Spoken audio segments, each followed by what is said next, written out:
हमारा विधानसभा को लेकर है।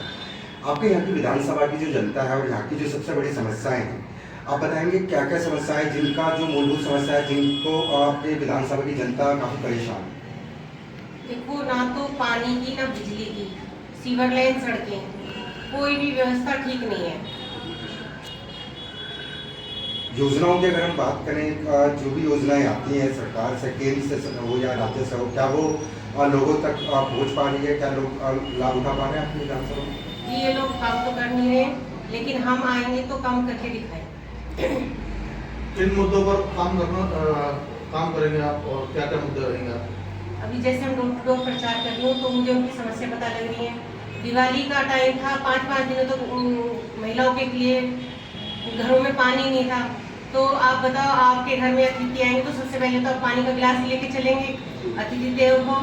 तो जो सम्मान ही आपका पानी के बिना नहीं जाएगा। यहाँ से दिल्ली के लिए गंगा वाटर लाइन चली गई है।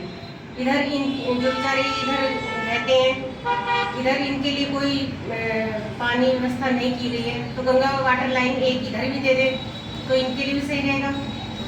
कोई एक समस्या आपकी जो आपकी नज़र में है, जो अब तक बिल्कुल कोई सरकार नहीं कर पाई है, और वो आप करने का प्लान अपने विचार किया है, कौन सा ऐसा विचार है, कौन सी समस्या है? जो मैंने देखा है अभी तो आपको बताऊं कि ना तो सड़कें हैं, गलियों में इतना बुरा हाल है। सिर्फ एक समस्या, कोई एक विकट समस्या जो आपकी नज़र में है? सबसे बड़ी तो ये बहन बेटियों के लिए सुरक्षा नहीं है। भाभी, विधान उपचुनाव की तारीख नज़दीक आ गई है, वोटिंग की भी तारीख आ गई है। अब तक कितने स्तर तक आप लोगों के बीच पहुंच चुके हैं, और आगे कितने स्तर तक आप पहुंचने की कोशिश करें? लगभग सारे ही वार्ड कंप्लीट कर दिए हैं। और आप जैसे इनमें से तो कोई गया नहीं है, लेकिन हमने डोर टू डोर इतना बेहतर रिस्पॉन्स पाया है, इतनी मतलब मैंने हर घर को एक तरह से कंप्लीट कर लिया है कि मैं जाके सामने सबके सामने सबकी बात सुनी है और रखी है। विधानसभा 56 में पेयजल और अतिक्रमण की बहुत भयंकर समस्या है, उसके लिए क्या किया? उसके लिए मैं बताना चाहूँगा कि एक योजना के तहत एकदम तो सारी चीज़ें सामने नहीं आ पा रही है।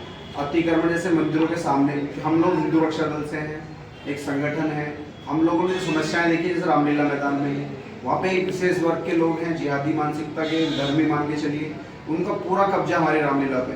रामलीला चलती है, सबकी दुकानें लगती है केवल विधर्मियों की, वहाँ जबकि हिंदू बहुल हमारी रामलीला हिंदुओं की, सनातनियों की रामलीला, वहाँ कब्जा विधर्मियों का।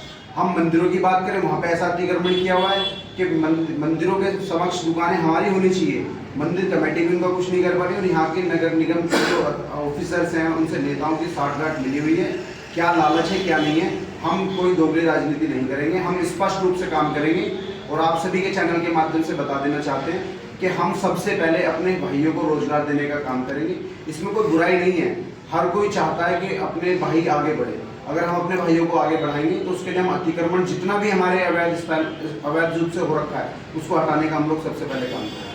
सर, शिक्षा और स्वास्थ्य को लेकर क्या स्थिति रही है विधानसभा में अभी तक, और आपने क्या सोचा? अगर आप जनता जिस प्रकार आपको सपोर्ट कर रही है, और अगर आप जीत के आते हैं, तो शिक्षा और स्वास्थ्य को क्या महत्व देंगे आप?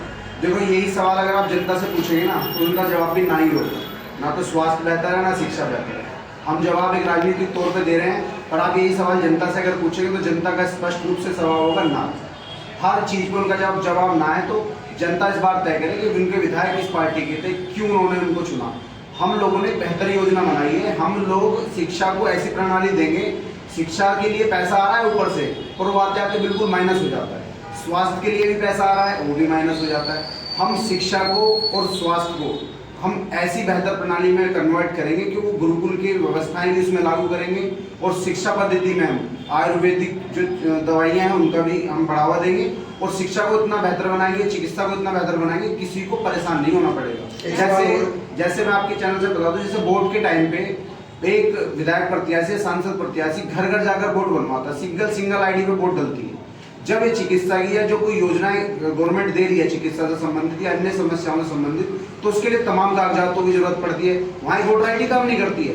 तो मैं यही कहना चाहूँगा, इस बदलाव को हम लोग करेंगे। जैसे ही सब एक वोट से, एक ID से आप वोट डाल सकते हो, तो एक ID से आपको सुविधाएं मिलनी चाहिए। और जैसे घर घर जाकर आपके BLO वोट देते हैं, ऐसे ही घर घर जाके हमारे वॉलंटियर, हमारे कार्यकर्ता सभी योजनाओं को सबसे पहले अपने घरों में पहुँचाने का काम करें। गाजियाबाद विधानसभा 56 में लगातार समस्याएं बनी हुई हैं।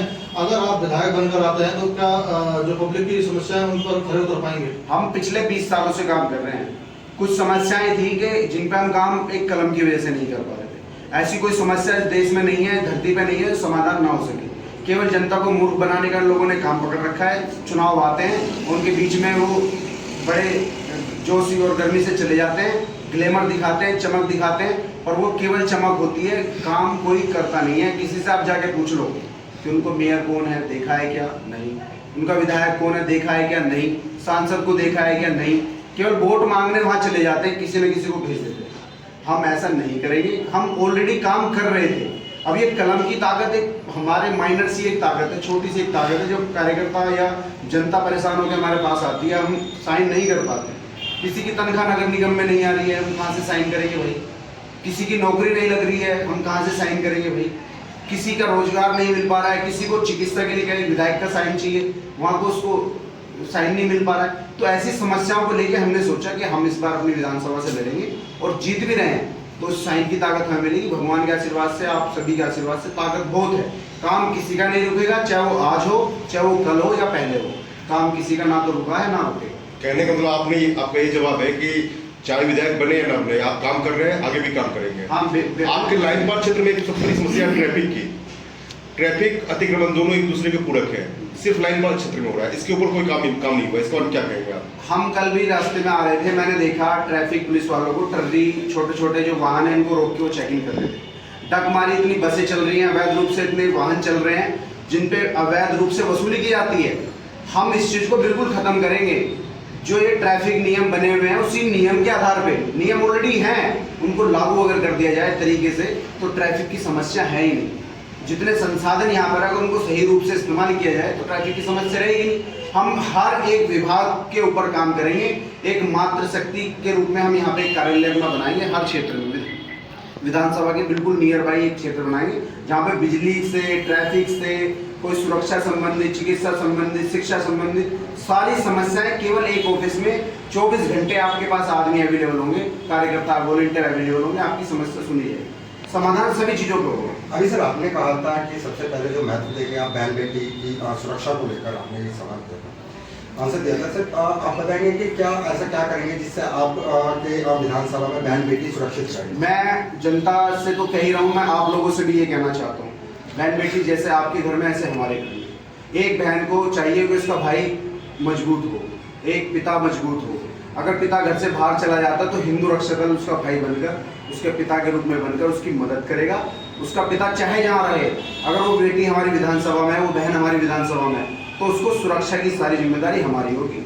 चाहे वो स्कूल, कॉलेज, स्कूल से घर, घर से स्कूल, कहीं पे भी जा रही है, उसको असुरक्षा कहीं महसूस न हो। इसके पूरा ध्यान उन मंचलों का इलाज करने का पूरा काम ये हिंदू रक्षा दल करेगा और करता भी आ। इसमें कोई दुराई नहीं। सुरक्षा की तो बिल्कुल चिंता ही छोड़ दें, इसको कवच के रूप में हम कवर कर देंगे। हर जगह हमारे वॉलंटियर हैं, आज भी मौजूद हैं, हर कॉलेज के बाहर, हर स्कूल के बाहर, हर संस्थानों के बाहर, हर जितने भी नौकरियां जहाँ पे भी हमारी बहन बेटियाँ कर रही हैं, उन सभी के बाहर ऐसी सुविधा दी जाएगी कि कोई भी घर से अपने लेट नाइट भी घर जा रही है तो उसको समस्या महसूस नहीं होगी। सुरक्षा के इतने बेहतर इंतजाम किए जाएंगे। विधानसभा चुनाव सर चलते आ रहे हैं, हर बार होते हैं, हर पार्टी के प्रत्याशी लगातार वोट मांगते हैं, हजारों वादे करते हैं, लेकिन अपने वादों पर खरा कोई नहीं उतर पाता। लेकिन सर आपसे सवाल है कि आप किस प्रकार अपनी विधानसभा की जनता को भरोसा दिलाएंगे कि जिस प्रकार अगर जनता आपका भरोसा करती है, आपको सपोर्ट कर रही है, अगर आप जीत के आते हैं तो आप किस प्रकार उनके भरोसे पर खरा उतरेंगे? भरोसा करने के लिए केवल मैं इतना ही कहना चाहूँगा, 3 महीने से 3.5 महीने होने जा रहे हैं पिंकी भाई जेल में। वो जेल में केवल आप हिंदुओं के कारण, इस धर्म के लिए, समाज के लिए लड़ाई लड़ने की वजह से। तो हमारा विश्वास अगर आप भी अब नहीं कर पा रहे हो तो मैं इससे ज़्यादा विश्वास नहीं करवा पाऊँगा, क्योंकि हम लोग आज उस संघर्ष को झेल रहे हैं। ये परिवार जिसका त्यौहार नहीं बन पाया, करवा चौथ नहीं बन पाया, दीपावली नहीं बन पाई, इन बच्चों की तरफ आप देखें, ये इसकी उम्र कितनी है, इसका त्यौहार नहीं बन पाया। इस परिवार का कोई दोस्त तो नहीं था, अगर फिर भी जनता विश्वास नहीं कर पा रही है इस परिवार पे, तो मैं कहूँगा इस त्याग को कोई परिभाषा नहीं दी जा सकती। आपको विश्वास करना ही होगा। जो काम इन्होंने किया है इस देश के लिए, इस धर्म के लिए, इस गाजियाबाद के लिए, कोई इस काम को आज तक नहीं कर पाया और ये इसको बखूबी कर भी रहे हैं। जनता को विश्वास करना होगा और इस परिवार को ताकत देनी होगी। जैसा कि आपने बताया कि 20 साल से सेवा में है, तो आपका कहने का मतलब है जनता को भी थोड़ा सा 10 दिन आपके साथ रहना पड़ेगा। 10 दिन नहीं, मैं तो ये कहना चाह रहा हूँ, अगर ये लड़ाई सत्य की है, चुनाव अगर चुनाव की तरह देखे जा रहे हैं तो मुझे लगता है तो चुनाव आएंगे और चले जाएंगे। अगर ये लड़ाई अगर सत्य की है तो पूरे गाजियाबाद की जनता इस बार खड़ी होकर ये देखे कि सत्य कहाँ है, आपके लिए लड़ाई कौन लड़ रहा है। वो पिंकी भैया कौन है जो आज 3.5 महीने से जेल में, बांग्लादेश में होने वाली चिंताओं को लेकर उन्होंने आज आक्रमण अपना कदम उठाया, तो गाजियाबाद में अगर कोई घटना घटेगी तो कितनी ताकत से कदम उठाएंगे, इस बात को आपको ध्यान। गाजियाबाद की जनता से क्या अपील है? गाजियाबाद की जनता से श्रीमती पूनम चौधरी जी अपील करेंगी। जी, आप क्या अपील है गाजियाबाद की जनता से? आपके भैया तो आप बहन बेटियों के लिए, सबके लिए लड़ ही रहे हैं, गौरक्षा, साधु संतों के लिए, मंदिरों के लिए। और अब ये जिम्मेदारी मेरे पे भी आई है, मैं इस जिम्मेदारी पे खरी उतरूंगी और मेरी चुनाव चिन्ह है पानी की टंकी, तो मुझे भारी मतों से जिताएं और अपना आशीर्वाद बनाए रखें। और आशीर्वाद के तौर पे आपकी वोट ही चाहिए। जय श्री राम। पानी का टंकी हमारा निशान है, उस टंकी का आप ध्यान रखिए, 7वें नंबर पर करेंगे। भैया आप भी कुछ कहना चाहेंगे? रुक जाओ,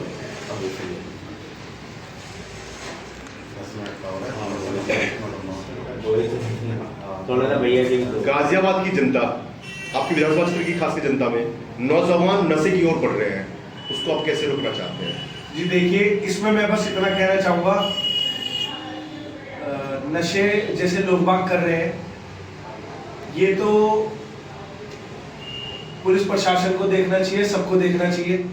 जगह जगह ठेके हैं, जगह जगह दारू के ठेके हैं, खोखे हैं, इन सबको इन्हें रोकना चाहिए और हम इस पे भी एक्शन लेने की अपनी पूरा प्रयास करेंगे। और जैसे कि आप सब जानते हैं, मेरे पिताजी जेल में, करवा चौथ का मेरी मम्मी का व्रत था, कैसे उन्होंने वो उस दिन कैसे अपने आप को रोक रही थी, कैसे वो रही। और दिवाली वाले दिन सबने बहुत धूमधाम से त्योहार मनाया और हमारे घर में त्योहार नहीं बना। क्या वो हमारा त्योहार नहीं था? क्या वो जेल में बैठे उनका त्योहार नहीं था? तो ये चीज अब जनता को सोचनी पड़ेगी, जनता को देखनी पड़ेगी। मेरे पिताजी धर्म का काम करते आए हैं, इतने मुकदमे उन पे केवल और केवल धर्म के, आप सब उठा के देखना, आप सबको पता चल जाएगी। तो मैं केवल इतनी आप लोगों से रिक्वेस्ट करूंगा कि आप सब हमारे पूनम चौधरी जी को, मेरी माता जी को भारी मतों से पानी का टैंक चुनाव चिन्ह 7वें बैलेट नंबर पर दबा के विजय बनाएं। जय श्री राम। ये सनातन धर्म को ही टारगेट कर रहे हैं और हिंदुओं को ही परेशान करने के लिए काम कर रहे हैं। तो हिंदुओं को अपनी ताकत दिखानी पड़ेगी और मुझे विजयी बनाना पड़ेगा और मेरी कलम को ताकत देनी पड़ेगी।